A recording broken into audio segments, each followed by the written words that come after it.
Hi, welcome to your second video on circles. In this video, you will be dealing with circumference and area in a different way. You will actually be given the area or circumference and then have to find the radius or diameter or both based on that. So let's get started. Here are your examples. The first question is how can you solve and find the radius and diameter when you're given circumference. So here's your first example. Please keep in mind that circumference equals pi times diameter. So we're going to use that formula to help us solve these problems. So the first one is the circumference equals 18 84/100 feet. So all we're going to do is take what we know and fill it in. So we know C is in fact the 18.84 equals pi, which we know is 3.14, and then that's times the diameter. And I'm actually just going to write it with the D connected to it. Now this is an equation. You're just going to solve for the letter D, which should not be very difficult for you at all. You're going to take 3.14 and divide that on both sides. And then you would need to use a calculator or long division. Take 18 84/100, divide it by 3.14, and you will come up with an answer of 6 equals your diameter. Don't forget your label though, so it would be 6 feet is your diameter. We have to take it one step further and find the radius, and we know the radius is half of your diameter, so your radius is going to be 3 feet. Alright, we'll do one more example together. Here we have our circumference of 31 4/10 inches. Plug in what we know. Pi is 3.14 and diameter is what we're looking for. Divide that by 3.14.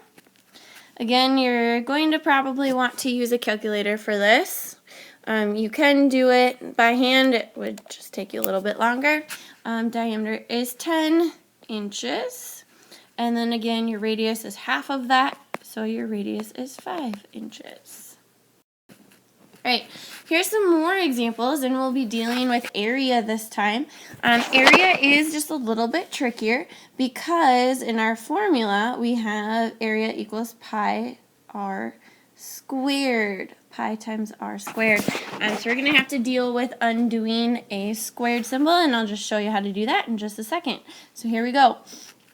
First one, our area is 113 4/100 centimeters squared. So we're just going to plug that in.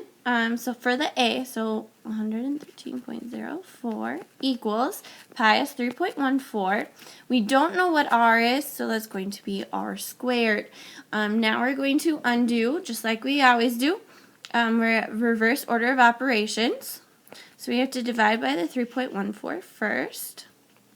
Again, using a calculator, 113.04 divided by 3.14 will give you an answer of 36. 36 equals r squared. Now to undo a squared, it's actually the square root symbol. So you're going to do a square root sign on both sides.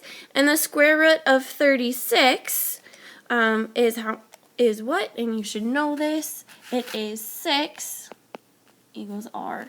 And then we need our label, so 6 centimeters for our radius. Then we have to take it one step further, find the diameter. Diameter is double the size of your radius, so your diameter is 12 centimeters. Alright, one more example before I let you go. Here we go. Plug it in. 20 equals 3.14. We don't know what our radius is. Divide by 3.14. Again, use your calculator. It's going to be the easiest way to go about that.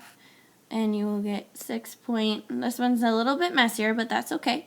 6.369. We kind of want to keep it, the decimal's going a little bit there so that we're more exact of an answer. Equals r squared. And then again, this one's a little bit messy. You're going to have to use your calculator.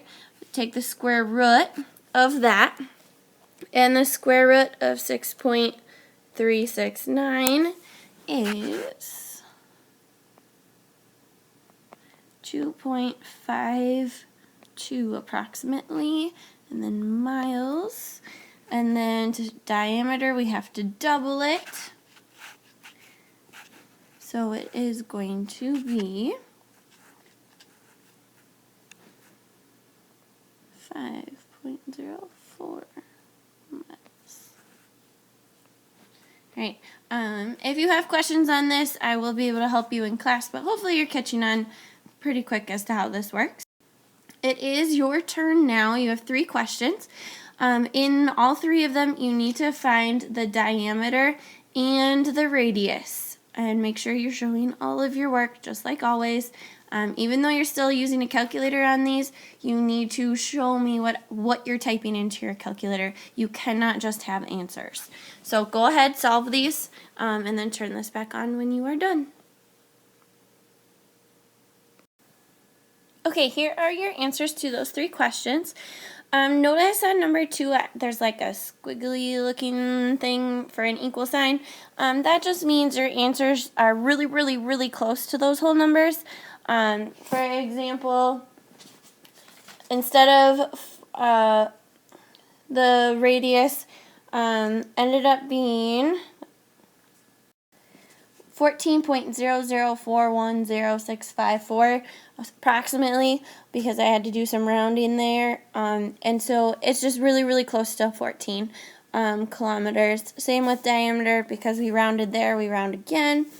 So as long as your answers are really, really close to those numbers, you're okay. And I mean really, really close, like 14.00 something, that sort of thing, you are fine. There, if you had an answer of like 15, that's not close enough. You need to be in with like hundredths or thousandths of the correct answer. So you really need to be careful and be very specific. Don't round too soon when you're working with these answers, because we want as exact as we can be. Okay, you've reached the end of your video. Thank you for watching. I look forward to working with you in class on this stuff. Stay awesome.